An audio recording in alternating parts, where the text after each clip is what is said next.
sickle. Bleeding saints and forest witches, the past unburied, the books unsealed, the old celebration returning.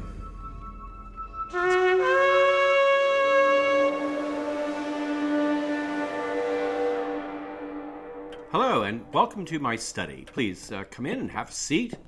All the books surrounding you are those used to research our show, and the individual here to my right, along with managing domestic duties, serves as our reader for any passages that will be directly quoted from these sources. Her name is Mrs. Carswell. Hello. I suppose I should first thank all the listeners who sent congratulations on our second anniversary. Yes, thank you.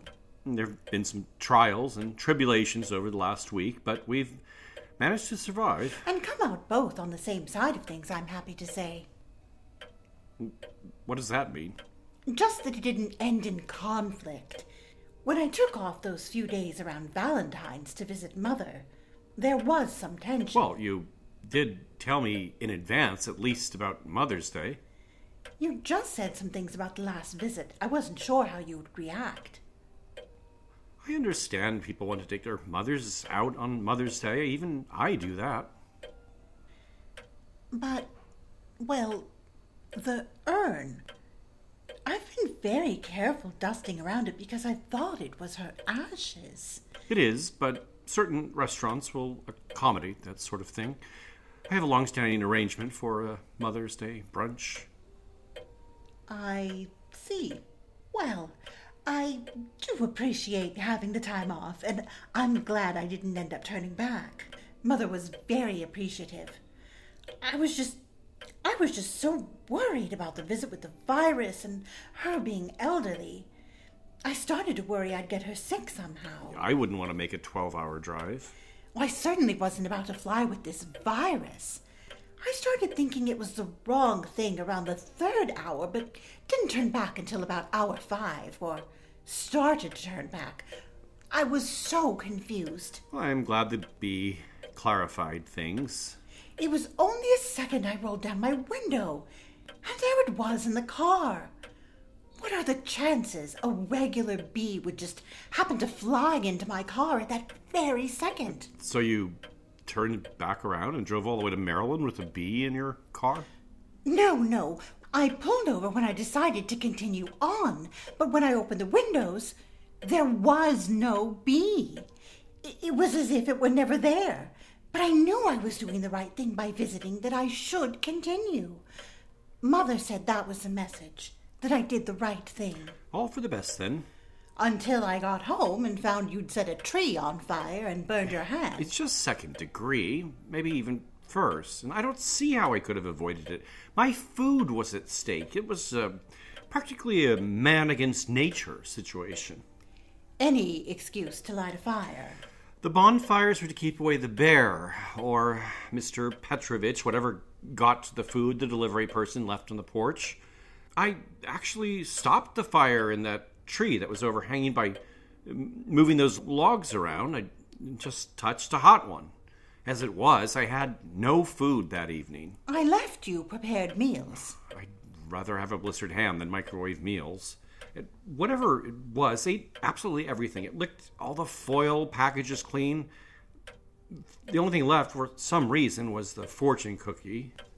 And that's all I had for dinner, one cookie. Well, I'm very sorry. What was the fortune? That I would starve to death, I guess. Looks like you didn't. We survived. And lived to do another show, so let's just get to it. Episode 48, Slavic Mermaids, Water Ghosts, and Goblins.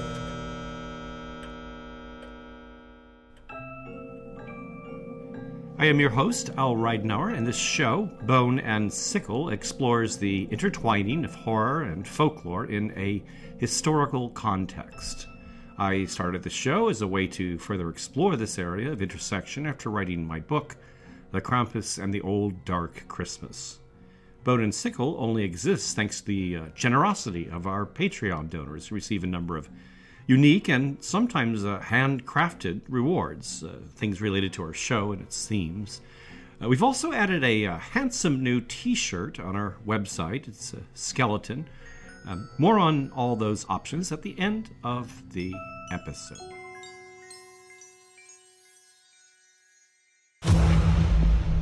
They used to believe that if you go walking by a lake at night, the mermaid will get you.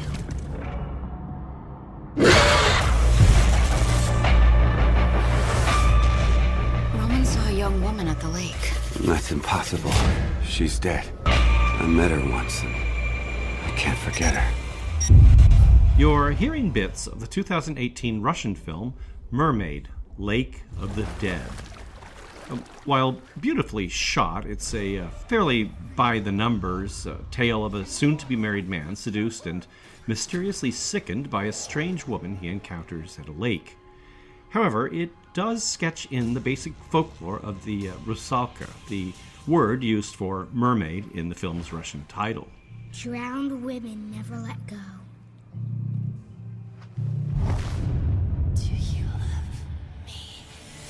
While this is also the Russian word used to describe the Hans Christian Andersen type mermaid, in its older, less multicultural sense, it denotes a creature of freshwater rivers and lakes, also always female, but never equipped with a fishtail. In fact, they can and do traverse dry land and are occasionally encountered in forests and fields. Sometimes the word's translated as water nymph, but water ghost is more accurate, as the Rusalka, since the 19th century at least, is regarded as the spirit of a deceased human female. And not just any dead woman. She would have died by violence, suicide, or sudden accident, particularly drowning. That is, she would have died before her time, as they say, before she found love, or wed, or became a mother, or died without the proper religious rites completed, as in this tale collected in Ryazan province in 1916 by the Russian ethnographer Dmitry Zelenin. They tell that formerly the pond in the hollow was not large but mighty deep. Well, and a certain woman drowned in it. Even now she walks about the hollow, crying in a thin voice, clad in a white shift, with her tresses hanging loose. As soon as she sees anyone, she beckons him to her. It's clear that she is not at peace. You see, a funeral office wasn't sung for her, and she died without confession. And it still happens that she climbs out onto the edge of the hollow, sits, and weeps. Many of us have seen her. Even dogs tuck their tails between their legs and begin to yelp and howl at her, only they don't go near her. The Rusalki, or Rusalki, the plural, that is, are found not only in Russia, Ukraine, and Belarus, but also Poland, the Czech Republic, Slovakia, Serbia, Slovenia, and Bulgaria. And they're honored with their very own holiday, Rusalka Week, just now coming up in early June, something I'll talk about a bit more later. The 1872 book, Songs of the Russian People, by British scholar of Russian culture William Shedden Ralston, paints this picture of the Rusalki. They are generally represented under the form of beauteous maidens with full and snow-white bosoms and with long and slender limbs. Their feet are small, their eyes are wild, their faces are fair to see, but their complexion is pale, their expression anxious. Their hair is long and thick and wavy, and green as is the grass. Their dress is either a covering of green leaves or a long white shift worn without a belt. A number of 19th century paintings provide the Rusalki with even less in the way of wardrobe, depicting them either nude or robed in mist.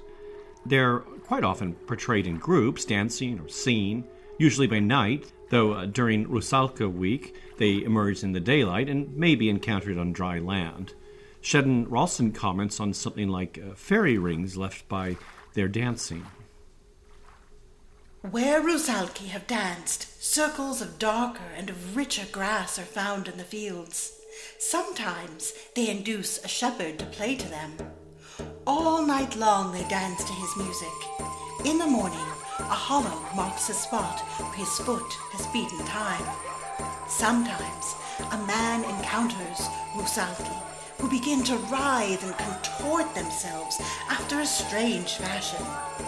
Involuntarily, he imitates their gestures, and for the rest of his life, he is deformed, or is a victim to the St. Vitus's dance. Of course, Rusalki are usually found by water, where they may drown swimmers or menace fishermen, often tangling their nets. Or they may remain invisible, but can be heard laughing or singing in the wind or sound of lapping water or rustling reeds or leaves. A near constant theme in stories of Rusalki is their desire for male companions and mourning for the love lost or not attained in life. A typical story collected by Dmitry Zelenin from Russia's Samara region in 1916 tells of a widow who drowns herself in the Volga on the day the object of her desire marries another woman. Her body is never found, and soon rumors that she has become a Rusalka are confirmed. She would sit on the stones or on the edge of the dam and continually wash her hair or comb out her braids, and she would look at the house where Ivan Kochavki lived with his young wife. Then suddenly she would wail and cry out as sorrowfully as can be and throw herself into the water full force. There she remains, living in a terrible whirlpool where the water boiled as if in a pot in both quiet and stormy weather, where the water rose up in a white swell. In the evening she frightened many people. Ivan began to grieve all the time and got into the habit of going in a boat to the whirlpool at midnight alone, as he could be with his zither, and he would play various songs. He would sometimes cry out, sometimes whistle, sometimes start laughing like a demon, sometimes draw out a plaintive song. Well, on hearing this, Marina Rusalka would jump out of the water, throw herself into the boat to Ivan, and set about caressing and embracing him and laughing in such a terrible way. Ivan kept right on going to the whirlpool at night, and then he vanished without a trace. They didn't find either him or his zither, only the oars and the boat by the bank. The Rusalka's mournful combing of her hair may remind listeners to our Banshees episode of that figure, or certainly of the Western mermaid and her comb. Sometimes it's said that the Rusalka may comb water into her hair to stay alive, and that the comb itself produces this water. Other times, the Rusalki emerge from the water with hair dry, loose, and flowing. In any case, this focus on hair that's combed out and hanging loose in cultures where married women traditionally cover or braid their hair is the same you might find in tales of witches or banshees. And it's an important symbol of the dangerous outsider status or seductive power represented by such female figures. The men targeted by Rusalki become insanely obsessed, as in our story, or may grow weak or sick, as in the Russian film we opened with. But most often, stories see them dragged below the water, where they either drown or are forced to live as lovers or husbands of the Rusalki in their underwater kingdom, generally understood as a dreadful fate, despite the fact that these mermaids are said to live in sumptuous underwater palaces of gold, silver, crystal, and precious stones. While Rusalki are less inclined to attack women, they may sometimes capture girls and boys to be kept as the children they failed to have in life. Should they kidnap an infant and attempt to nurse it, however, tragedy ensues, as milk from their breasts is poisonous. Drowning suicides that become Rusalki are often the result of unwanted pregnancies. So the mermaids are also sometimes said to birth these children in their underwater lair. Infants may also become Rusalki if they die unbaptized, or, like adults, if they die through violence, through miscarriage or abortion. And should parents angrily declare of misbehaving children, May the devil take you. he will. And he'll give the child to the Rusalki to raise as their own. Folklore provides the unbaptized infant a chance to escape his fate. He's given 7 years to wander the earth to find someone willing to christen him. If not, like other Rusalki, he remains in limbo till the end of the world.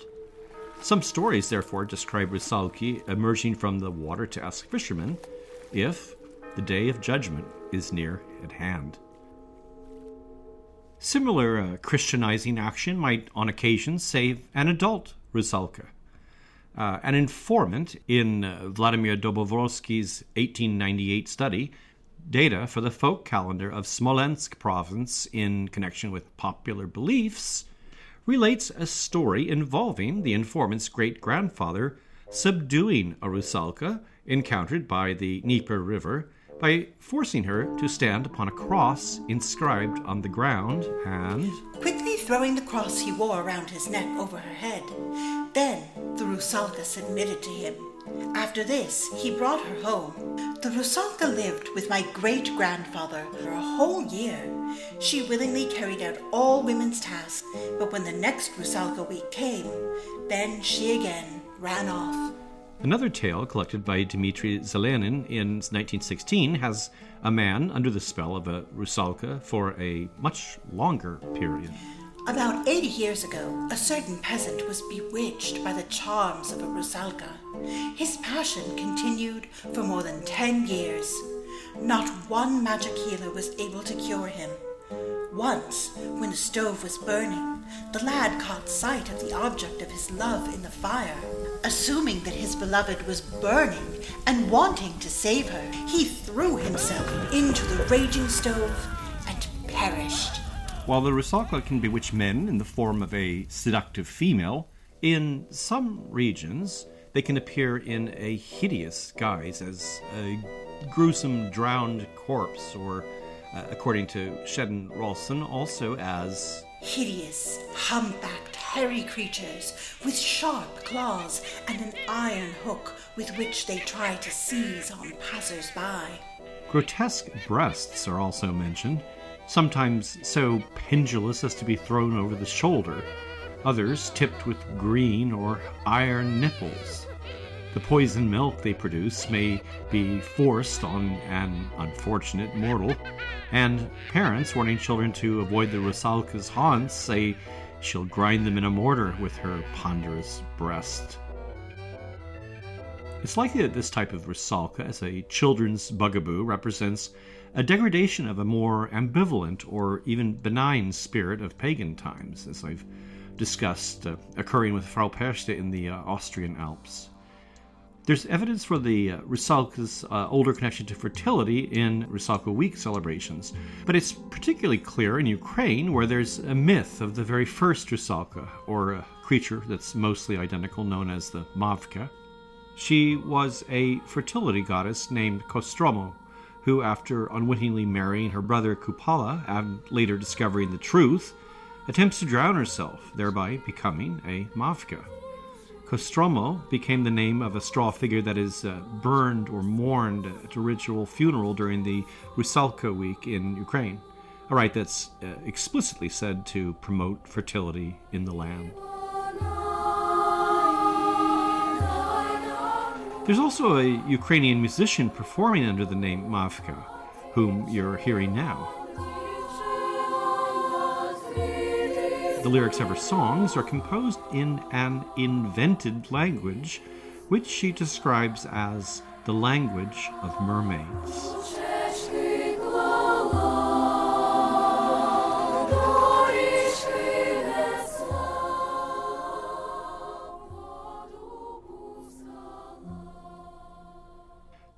This Rusalka week, or Rusalia, or Trinity week, has many names. The last of these coming from Trinity Sunday, which is the Russian Orthodox name for Pentecost, or Whit Sunday.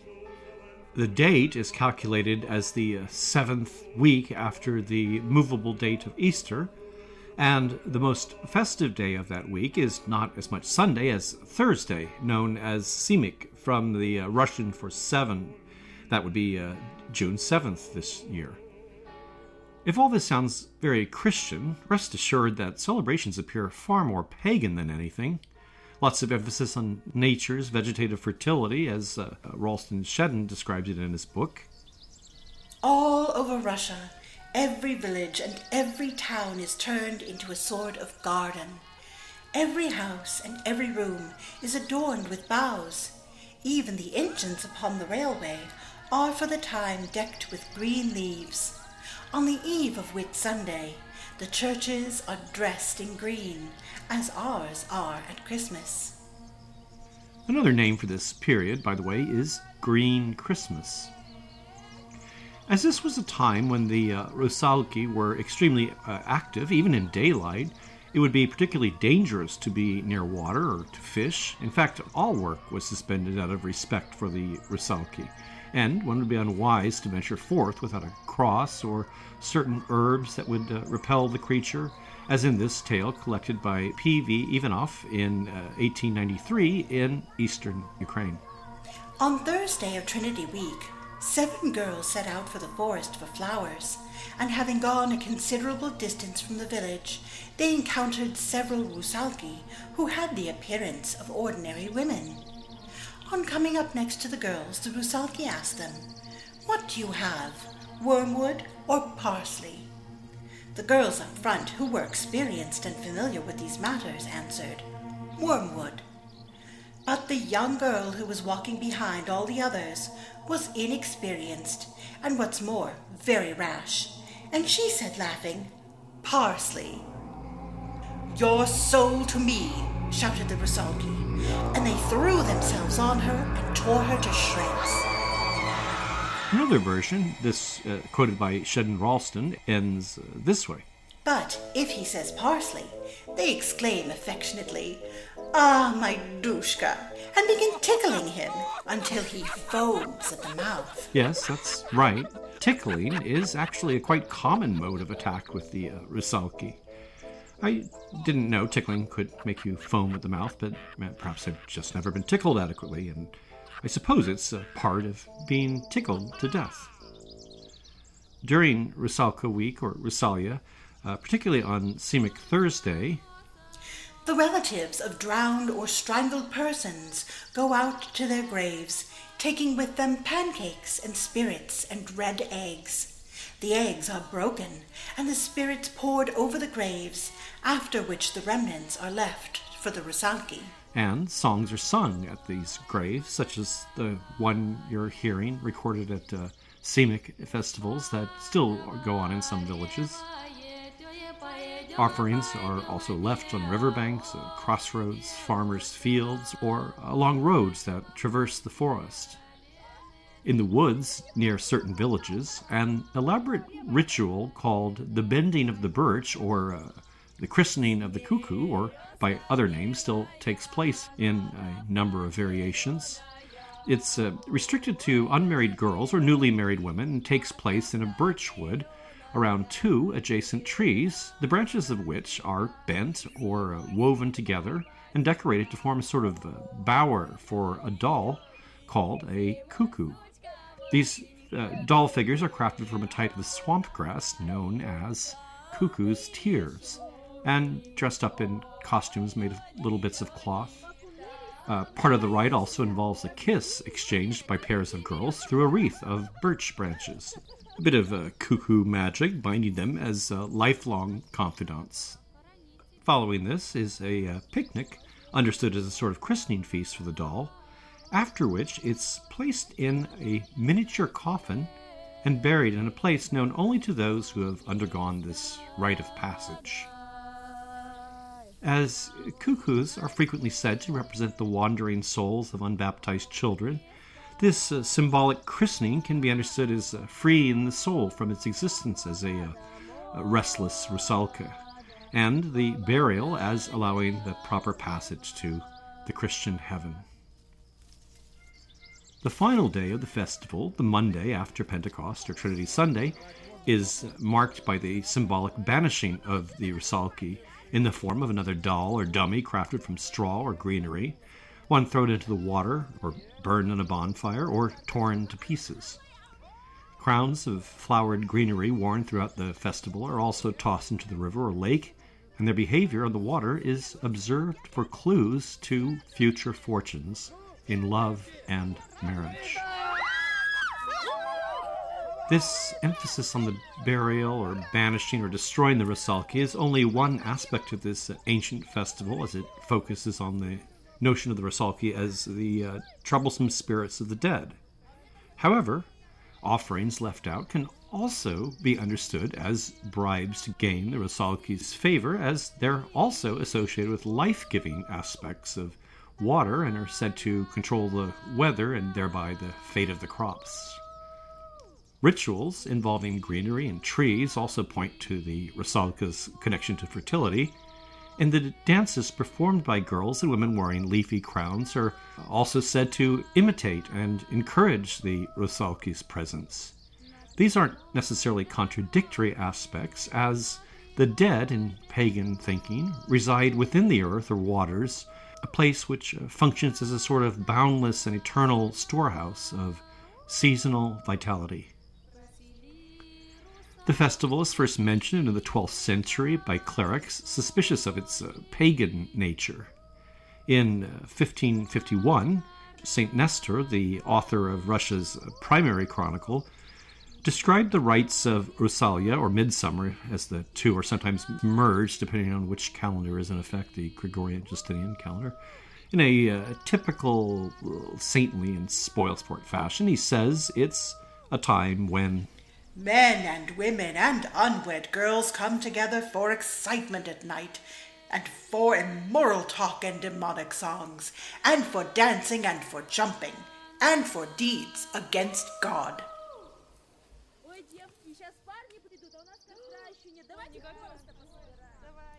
I should mention a few more films and adaptations of Rusalka themes.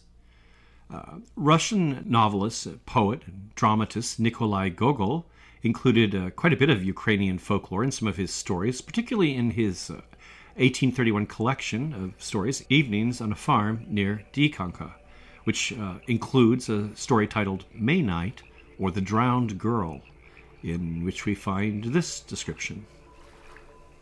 In a silvery mist there moved, like shadows, girls in white dresses, decked with mayflowers. Gold necklaces and coins gleamed on their necks, but they were very pale, as though formed of transparent clouds. The book was strangely woven into a 2017 Russian TV series called Gogol, in which the writer is brazenly reimagined as a sort of supernatural sleuth. Gogol. Начало. The show, which I'll link in the notes and is available subtitled online, is actually quite fun despite its wacky premise. And the first season features a Rusalka in a recurring role. A second season borrows bits from Gogol's story V, a wonderfully folkloric tale featuring demons battling with priests and a nocturnal witch rite during which a Rusalka is briefly encountered. The 1967 adaptation of the book, titled V, Spirit of Evil in English, omits the Rusalka, but it's a highly watchable cult classic, and I'll link that one on the site too. Opera offers the best-known adaptations of the Rusalka motif. A lesser-known opera from a story by a better-known author is Alexander Dargomyski's Rusalka, which premiered in 1856. It's based on a nearly complete drama in verse by Alexander Pushkin, incomplete thanks to the author's brother-in-law, who, after attempting to seduce Pushkin's wife, was challenged by the writer to a duel, which Pushkin lost. The story begins at a mill on the Dnieper River where the miller's daughter, Natasha, is visited by her lover, a prince who has arrived with bad news. He's going to marry a woman more suited to his class. And Natasha has her own news that she's carrying the prince's child. He departs, and the grieving Natasha throws herself into the river, and, well, you can guess what happens to her. The prince is haunted by the death and mopes around the riverbank, where he meets the miller, who has gone somewhat mad since his daughter's death, and now insists that he is a raven. The next scene takes place in the underwater mermaid realm. Natasha, now called Rusalka, has a proper name, rules there as queen. Her daughter, Rusalka, or little Rusalka, is with her. Pushkin's story ends there, with Rusalka plotting revenge on the prince with her daughter.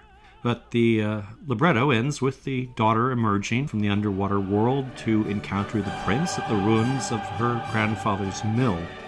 She calls on him to join them below, and while those in his entourage try to hold him back, the mad miller rushes out and shoves the prince into the river, where he drowns. Czech composer Antonín Dvořák, who was known for his adoption of folk motifs in his work, in 1900 took on the theme with his very own opera called Rusalka. It's the better known of the two by that name, particularly for the Act 1 aria, Song to the Moon, sung by the lovelorn Rusalka.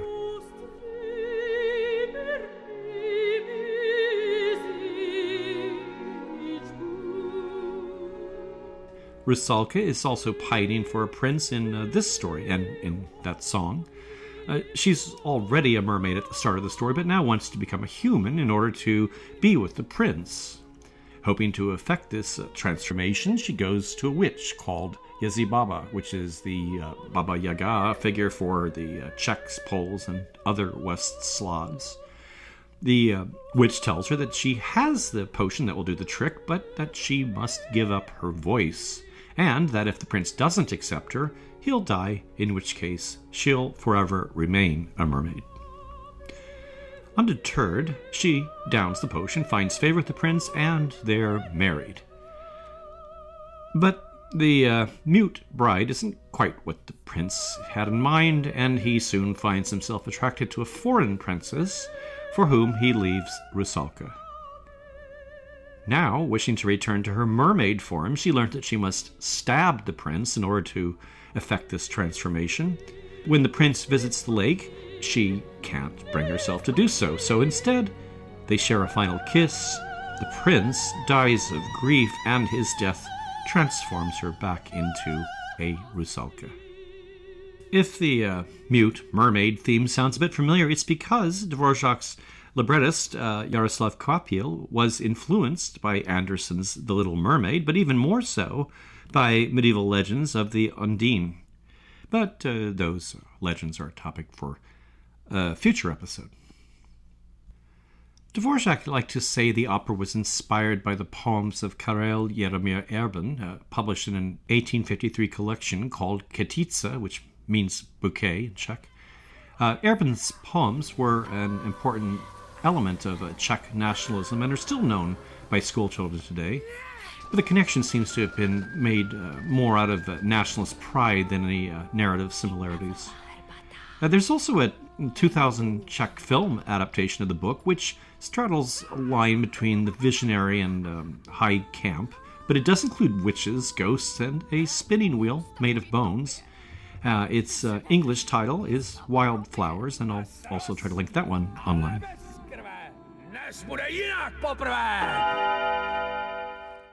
The father of Rusalka in Dvořák's opera is a creature called a vodnik, a Czech term usually translated as water goblin.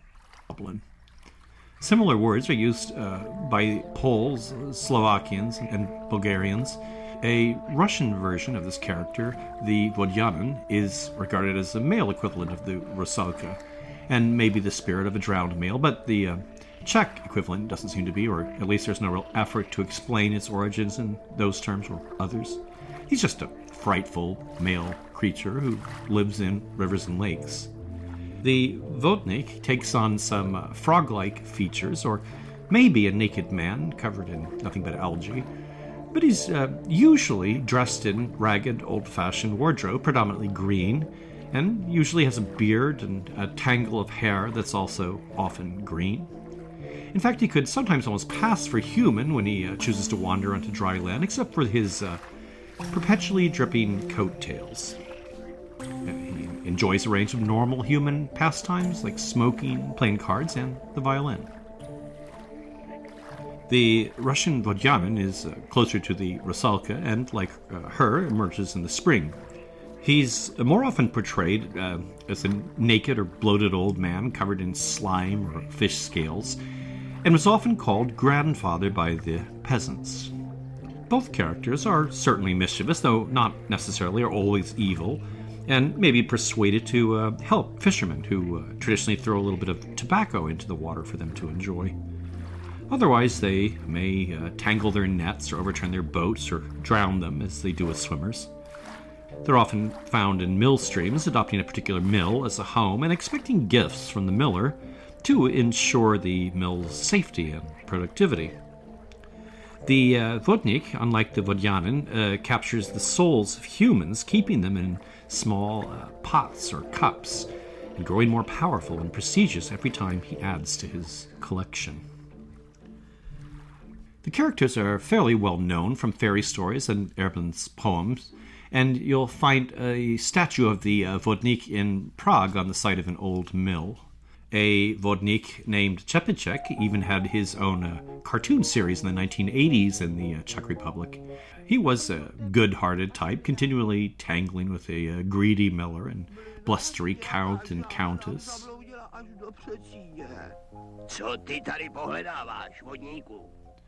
The Russian vodyanin only got an animated short, a 1979 production from a traditional tale called The Flying Ship, and in it we hear a song in which he laments being stuck in a lake with leeches and frogs for girlfriends, as he says.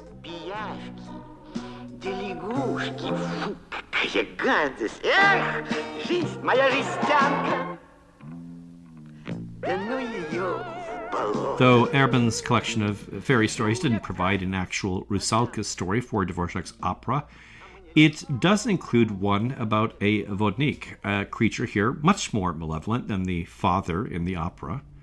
And Dvorak composed a symphonic poem interpreting this tale, which you're hearing.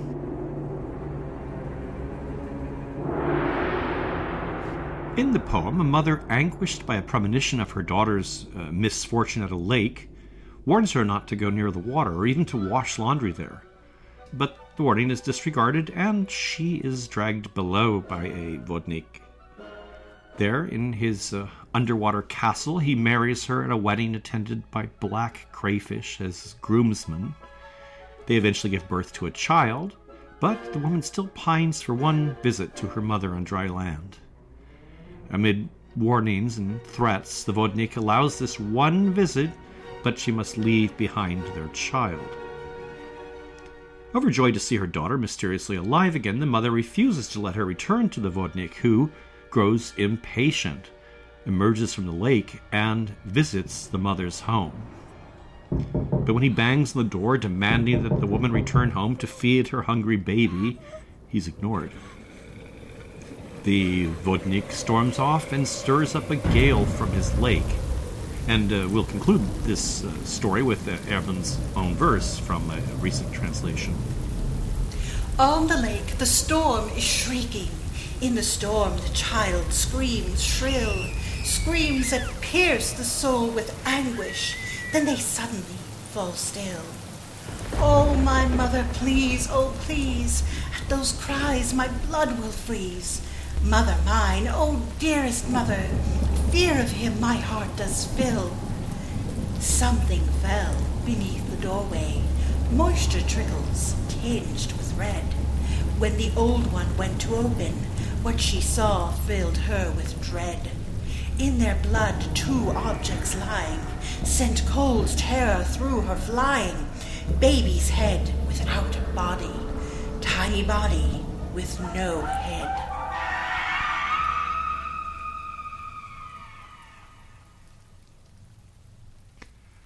Well, that would certainly be a grisly enough note on which to end our episode. I wanted to return for this final bit to something odd I mentioned earlier. That is the notion of Rusalki tickling people to death. All week I was wondering about this idea and what stories there might be out there about people being tickled to death.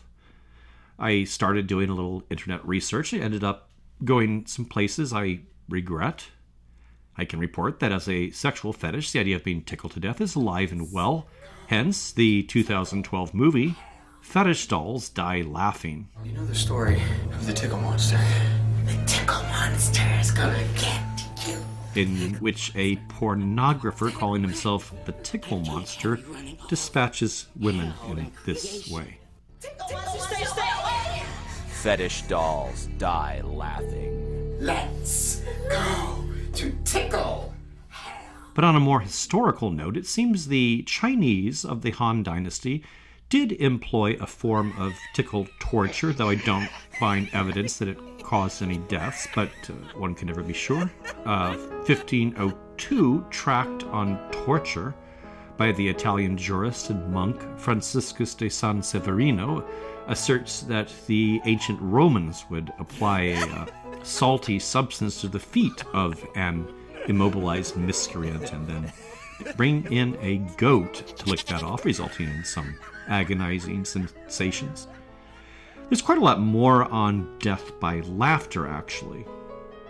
The 5th century Greek painter Zeuxis allegedly died laughing at his own painting of Aphrodite, presumably either something very rude or very poorly done. And in 1410, King Martin of Aragon was said to have died laughing at a joke by his favorite jester. Pietro Arentino is another case.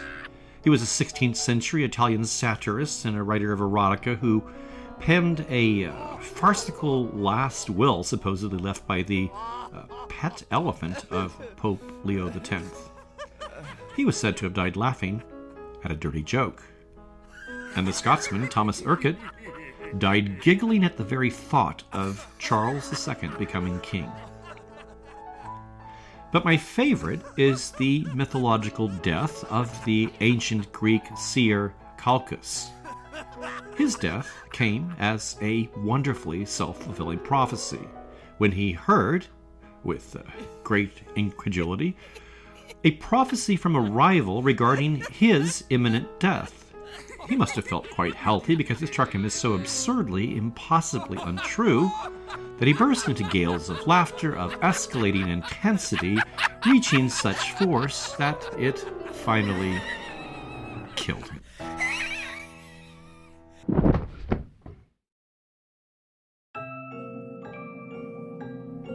I hope everyone's been enjoying our show and that you might have the opportunity to share episodes with friends if you do. If this show has been valuable to you through this lockdown, we would love to have your support through Patreon. Under the circumstances, we're also experiencing some extra obstacles in getting shows out, so anything you can do is very much appreciated. You can find our donor link on boneandsickle.com or just Google us. Patreon members have a choice of rewards, including exclusive access to extra elements that go into the making of the podcast, digital downloads of rare books used in the preparation of this show, the episode soundscapes you hear in the background, my Krampus book, and a special mystery kit mailed to our top-level donors, as well as our new edition of a t-shirt, which you can see on boneandsickle.com. Donation levels begin at $1 a month, and your support via Patreon is the sole support that pays for the more than 100 hours of work that goes into each episode. We understand that things are a bit tight now with the economy, so if you can't donate, another thing you could do that would be very helpful would be to leave a review. I do want to thank our new patrons, Matthias Hansen, Zach Hewitt, L. Stern, Jessica Myers-White, Mark, Neil Cochran, Busy Mom Weaver, and also thank Shauna Bracken for upping her pledge. If you haven't yet, we invite you to visit our website, boatandsiccle.com, where you'll find links to our Facebook group, Twitter, and Instagram, along with show notes with plenty of images and video links to the film trailers, clips, and music used in the program. Sound design otherwise is all original for this show. The show is written and produced by me, Al Reidenauer. Mrs. Carswell is played by Sarah Chavez, whose projects and writing related to death and culture you can track at sarah-chavez.com.